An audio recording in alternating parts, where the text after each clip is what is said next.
BNP নেতা ইলিয়াস আলীকে করেছে শেখ হাসিনা সরকার, এমন অভিযোগ করেছেন বিএনপি চেয়ারপারসনের উপদেষ্টা পরিষদের সদস্য ও যুক্তরাজ্য বিএনপির সভাপতি এম.এ. মালেক। দক্ষিণ সুরমার নিজ বাড়িতে বিএনপি নেতাকর্মীদের সঙ্গে এক মতবিনিময় সভায় তিনি এসব কথা বলেন। এম.এ. মালেক বলেন, ইলিয়াস আলী শেখ হাসিনা সরকারের জন্য এক আতঙ্ক হয়ে উঠেছিলেন, তাই তাকে খুন করা হয়েছে। তিনি দাবি করেন, ইলিয়াস আলীকে ভারতের কোনো একটি কারাগারে রাখা হয়েছে, তবে একদিন তিনি জনতার মাঝে ফিরে আসবেন।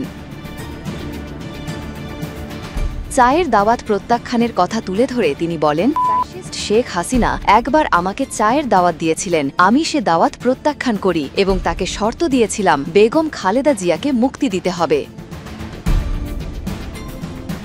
তিনি বলেন, গত 15 বছর ধরে ফ্যাসিস্ট হাসিনা সরকার এদেশের মানুষকে শান্তিতে থাকতে দেয়নি, তাই আমাকে দেশ ছেড়ে যুক্তরাজ্যে চলে যেতে হয়েছে। তবে আমি দেশের রাজনীতি থেকে সরে যাইনি, বরং যুক্তরাজ্যে থেকেও দেশের স্বার্থে আন্দোলন চালিয়ে গেছি। প্রতি সোম ও বুধবার ব্রিটিশ পার্লামেন্টের সামনে দাঁড়িয়ে বছরের পর বছর আন্দোলন করেছি। এম.এ. মালেক আরও বলেন, সিলেটে শাসনের বিরুদ্ধে শক্ত দুর্গ গড়ে তুলেছিলেন বিএনপি নেতাকর্মীরা। হামলা মামলা করেও তাদের দমন করা যায়নি।